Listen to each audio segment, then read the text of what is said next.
Yesterday, December 7th, 1941, a date which will live in infamy. Hello everyone, I'm Raf, and today is the 8th of December, 2021. Today we mark the 80th anniversary of Japan's surprise attack on Pearl Harbor, Hawaii. We also mark the 80th anniversary of Japan's invasion of the Philippines. Because of these attacks, US President Franklin Delano Roosevelt asked the US Congress to declare war on Japan in his Day of Infamy speech. In what order did Japan attack America and the Philippines? Japan attacked Pearl Harbor at around 8 a.m. on December 7, 1941. Adding 18 hours to Hawaiian time means that for the Filipinos, the attack happened at around 2 a.m. on December 8, 1941. At around 2:30 a.m., US troops here in the Philippines received word of the Pearl Harbor attack. Later, in the dawn of December 8, Japanese troops landed in and captured Basco Batanes. They had left their colony of Formosa Island, now called Taiwan, on the night of December 7. Then, Japanese planes bombed Tuguegarao City, Baguio City, and then at noontime, they hit the US air bases at Clark Field and Iba Zambales. How much damage did Japan do? At Pearl Harbor, Japanese forces destroyed several US Navy ships. They killed 2,335 US troops and wounded 1,143 of them. In the Philippines, Japanese forces destroyed over half of the warplanes of the US Far East Air Force. At Clark Field, the Japanese planes destroyed the hangars, barracks, and warehouses, along with 2 squadrons of US bombers and 1 squadron of US fighters. They killed 55 US troops and wounded over 100 of them.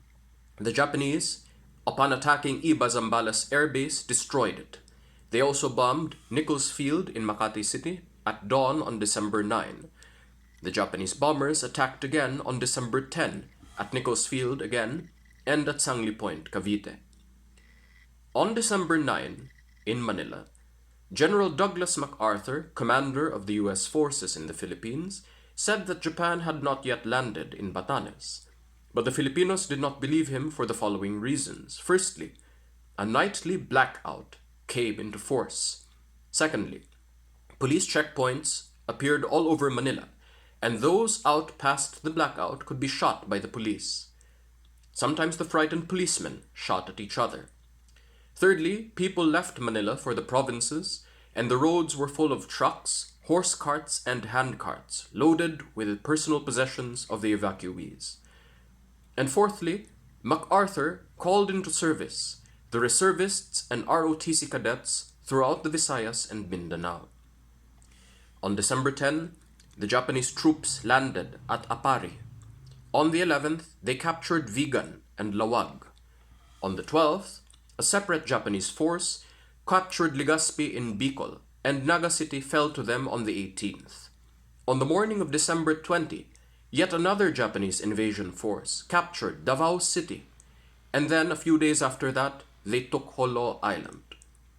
Finally, on December 22nd, 1941, on the long stretch of coast between San Fernando, La Union, and Dagupan, Pangasinan, the Japanese general Masaharu Homma landed with 43,000 soldiers, beginning the ground war for the Philippines.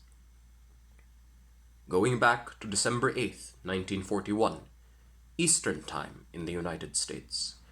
That morning, President Roosevelt addresses a shocked joint session of Congress to ask them to declare war on Japan.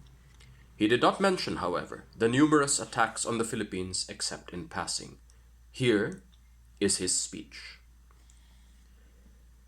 Mr. Vice President and Mr. Speaker, and members of the Senate and House of Representatives. Yesterday, December 7th, 1941, a date which will live in infamy. The United States of America was suddenly and deliberately attacked by naval and air forces of the Empire of Japan. The United States was at peace with that nation, and at the solicitation of Japan was still in conversation with its government and its emperor, looking towards the maintenance of peace in the Pacific. Indeed, one hour after Japanese air squadrons had commenced bombing in the American island of Oahu, the Japanese ambassador to the United States and his colleague delivered to our Secretary of State a formal reply to a recent American message.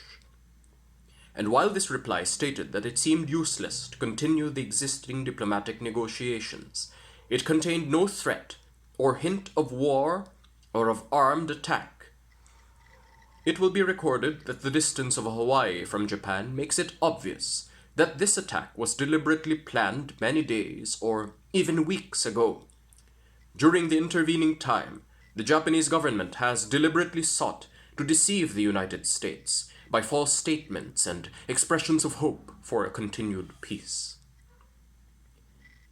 The attack yesterday on the Hawaiian Islands has caused severe damage to American naval and military forces.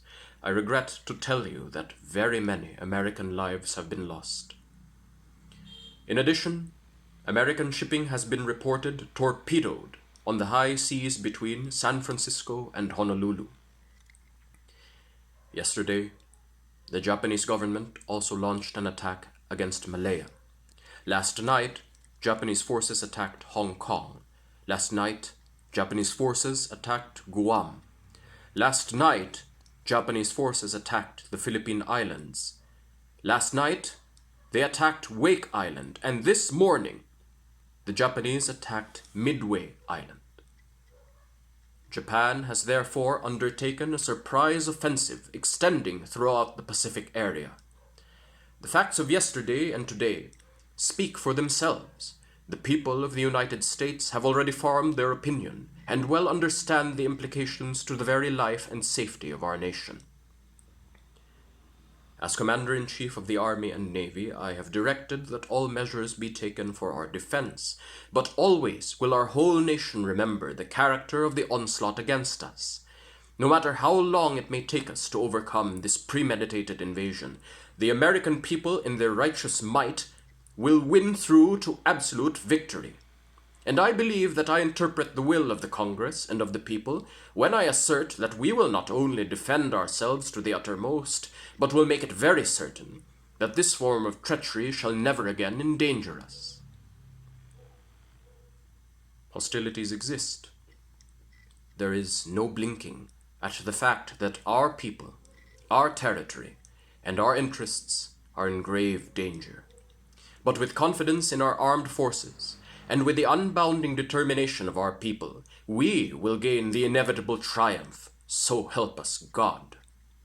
So I ask that the Congress declare that, since the unprovoked and dastardly attack by Japan on Sunday, December 7th, 1941, a state of war has existed between the United States and the Japanese Empire. Shortly after President Roosevelt gave this speech, the assembled members of Congress and Senate, all except for one, voted to declare war on the Empire of Japan. And that concludes my contribution to today's remembrances.